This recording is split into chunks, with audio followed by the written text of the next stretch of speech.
प्रधानमंत्री नरेंद्र मोदी ने इंदौर के ब्रिलियंट कन्वेंशन सेंटर में 17वें प्रवासी भारतीय दिवस सम्मेलन का शुभारंभ किया। सूरीनाम के राष्ट्रपति चंद्रिका प्रसाद संतोखी कार्यक्रम के विशिष्ट अतिथि और गायना के राष्ट्रपति मोहम्मद इरफान अली प्रमुख अतिथि के रूप में प्रवासी भारतीय दिवस सम्मेलन में शामिल हुए। करीब 70 देशों के 3500 से अधिक प्रतिनिधि इंदौर में हो रहे इस कार्यक्रम में शामिल हुए। प्रवासी भारतीय दिवस सम्मेलन का आयोजन 4 साल के अंतराल के बाद इतने भव्य रूप से हो रहा है। यह हर 2 वर्ष के अंतराल पर 9 जनवरी को मनाया जाता है। कोरोना महामारी के कारण 2021 में इसे वर्चुअल मोड में आयोजित किया गया था। प्रधानमंत्री नरेंद्र मोदी ने अपने संबोधन में कहा कि प्रवासी भारतीय दिवस सम्मेलन 4 वर्षों के बाद अपने मूल स्वरूप में पूरी भव्यता के साथ लौटा है। अपनों के आमने सामने की मुलाकात का, आमने सामने की बात का अलग ही आनंद होता है, अलग ही महत्व होता है। मैं 130 करोड़ देशवासियों की ओर से भारत के हृदय मध्य प्रदेश में आप सभी प्रवासी भारतीयों का स्वागत और अभिनंदन करता हूँ। इस कार्यक्रम का आयोजन इंदौर में हो रहा है, जो अपनी स्वच्छता और खान पान के लिए मशहूर है। लोग कहते हैं कि इंदौर एक शहर है, लेकिन मैं कहता हूँ कि इंदौर एक दौर है। यह वो दौर है जो समय से आगे चलता है, फिर भी विरासत को समेटे रहता है। यहाँ ऐसे काफी कुछ है जो आपकी इस यात्रा को अविस्मरणीय बनाएगा।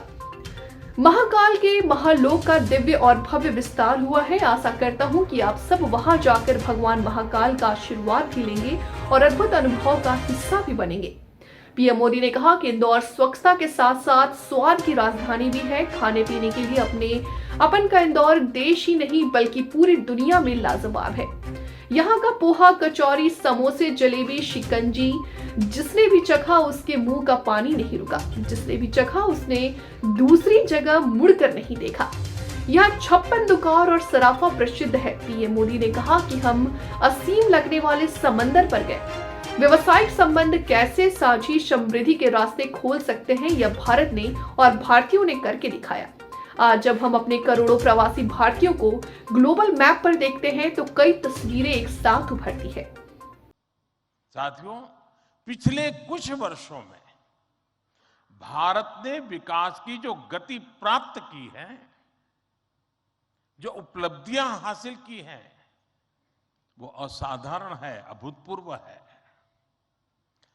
जब भारत कोविड महामारी के बीच कुछ महीनों में ही स्वदेशी वैक्सीन बना लेता है, जब भारत अपने नागरिकों को 220 करोड़ से ज्यादा वैक्सीन डोज मुफ्त लगाने का रिकॉर्ड बनाता है,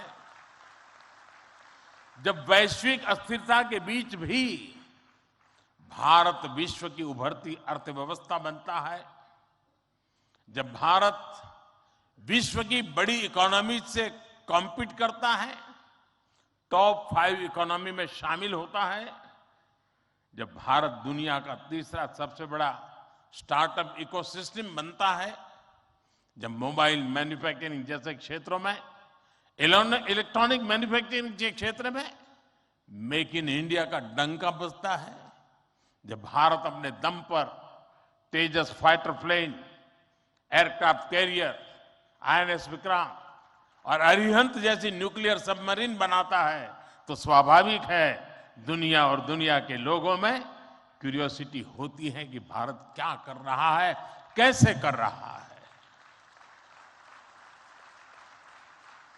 लोग जानना चाहते हैं कि भारत की स्पीड क्या है, स्केल क्या है, भारत का फ्यूचर क्या है।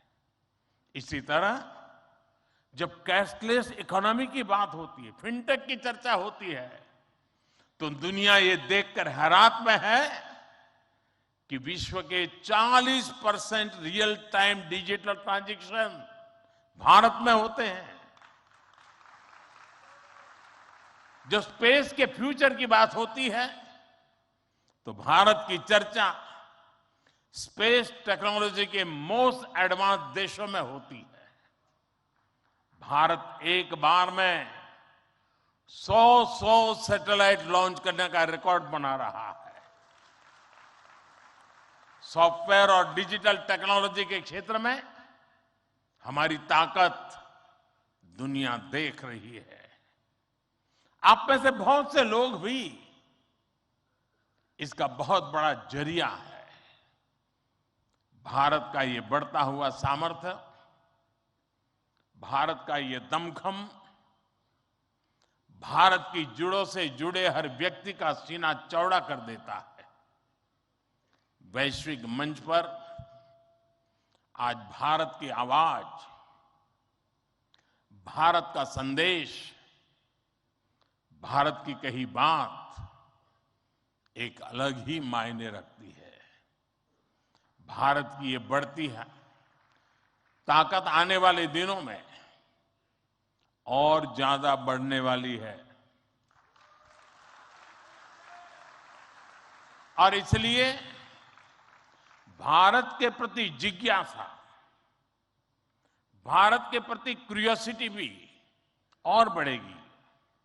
और इसलिए विदेश में रहने वाले भारतीय मूल के लोगों की, प्रवासी भारतीयों की जिम्मेदारी भी बहुत बढ़ जाती है। आपके पास आज भारत के बारे में जितनी व्यापक जानकारी होगी, उतना ही आप दूसरों को भारत के बढ़ते सामर्थ्य के बारे में बता पाएंगे और तथ्यों के आधार पर बता पाएंगे। मेरा आग्रह है कि आपके पास कल्चरल और स्पिरिचुअल जानकारी के साथ साथ भारत की प्रगति की अपडेटेड इंफॉर्मेशन होनी चाहिए। साथियों, आज भारत के पास न केवल दुनिया के नॉलेज सेंटर बनने का, बल्कि स्किल कैपिटल बनने का सामर्थ्य भी है। आज भारत के पास सक्षम युवाओं की एक बड़ी तादाद है। हमारे युवाओं के पास स्किल भी है, वैल्यूज भी है और काम करने के लिए जरूरी जज्बा और ईमानदारी भी है। भारत की ये स्किल कैपिटल दुनिया के विकास का इंजन बन सकती है। भारत में उपस्थित युवाओं के साथ ही भारत की प्राथमिकता वो प्रवासी युवा भी हैं जो भारत से जुड़े हैं।